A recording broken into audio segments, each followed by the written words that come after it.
The recent Ukrainian invasion of the Kursk region in Russia marked a critical point in the ongoing war. This offensive, led by the Ukrainian army, was surprising both in its scale and initial effectiveness. It is believed that around 10,000 to 12,000 soldiers, supported by tanks and armored vehicles, managed to penetrate Russian territory, capturing several locations, including the city of Sudza.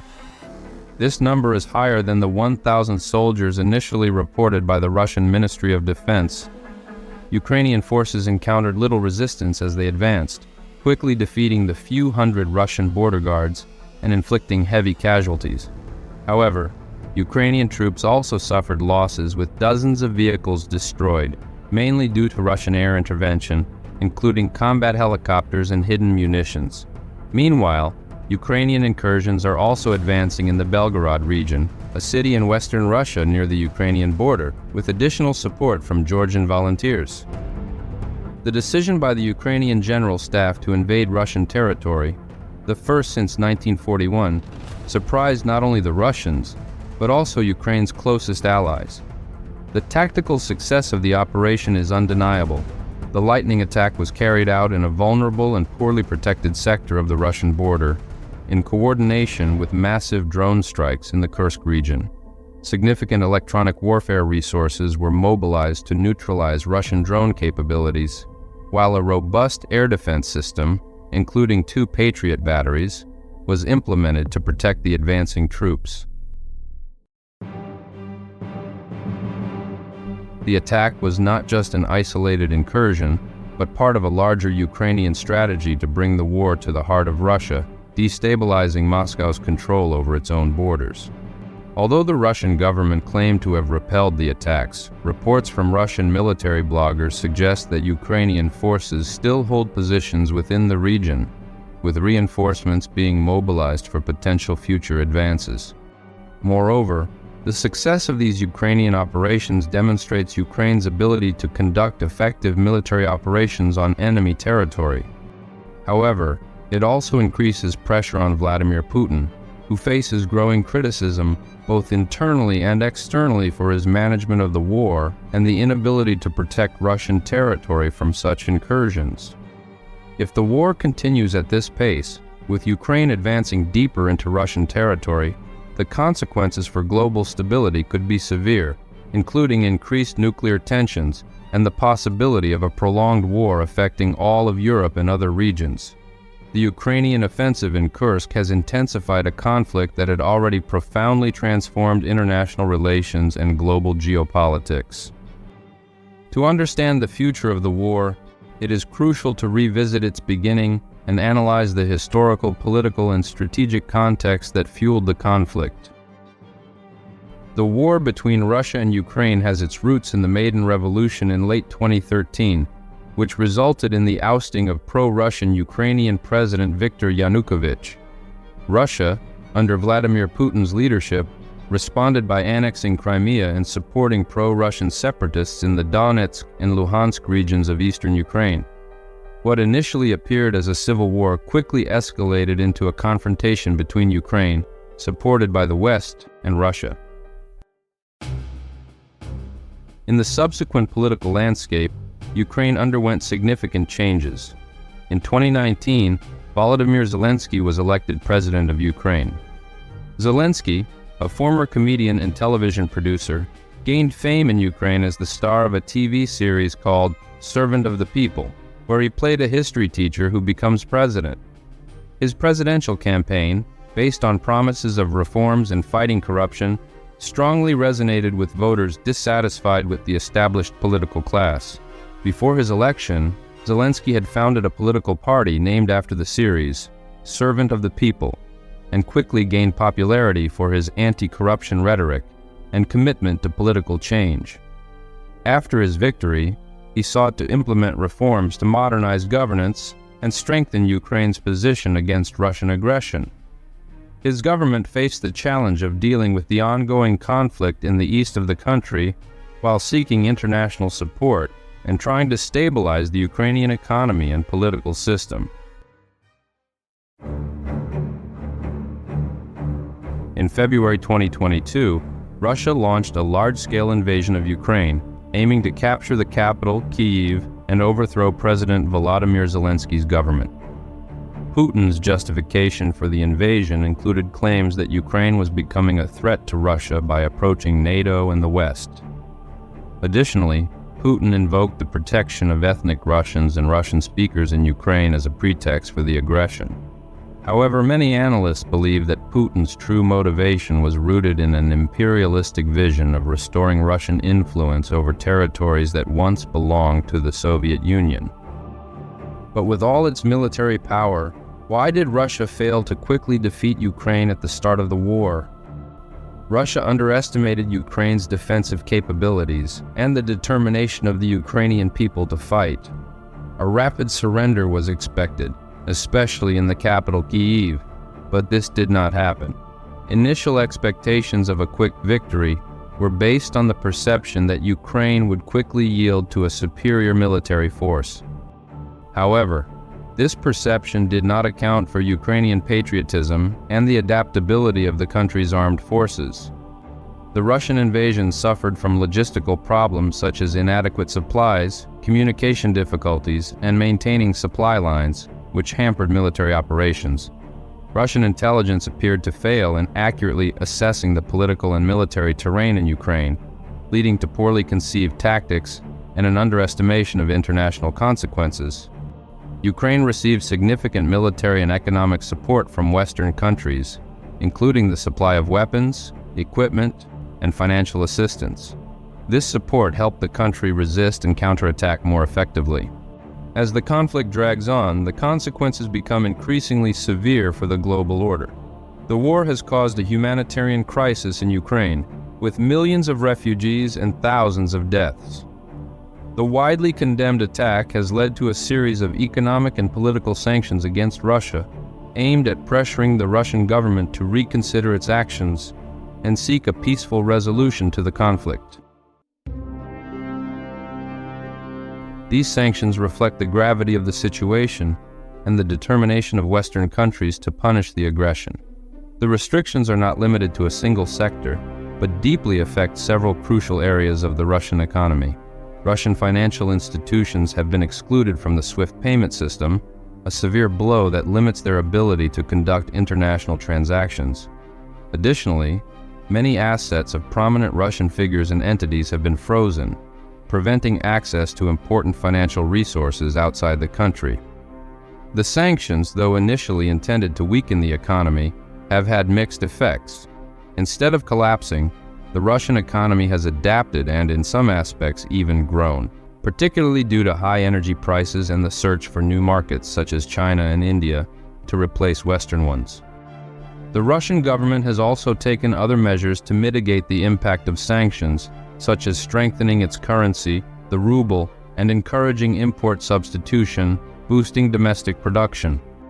Moreover, Russia has continued to export energy and other commodities to countries that have not joined the sanctions, thus maintaining a steady flow of revenue.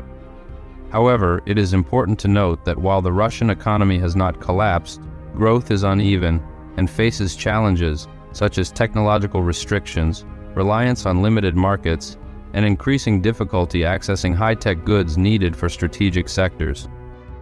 Furthermore, the war has reconfigured alliances and reinforced the importance of NATO, with countries like Sweden and Finland seeking membership in the alliance, something unthinkable before the conflict. The war has also accelerated Europe's militarization and fueled a new global arms race. Despite the fierce resistance and bold incursion into Russian territory, the Ukrainian army faces serious difficulties in Donbass, a region in eastern Ukraine that has been the epicenter of an intense conflict between Ukrainian forces and Russian-backed separatists since 2014. The Ukrainian army is facing a shortage of troops, difficulties in rotating its units, and challenges in stabilizing the front line in the region. In this scenario, it is understandable that Russian authorities have underestimated the current Ukrainian offensive in their territory, considering it as something contrary to basic military principles. However, it is important to remember that the Russians also deviated from this logic when they began the invasion of Ukraine in 2022 with only 120,000 to 150,000 soldiers, which led to the difficulties we observe today.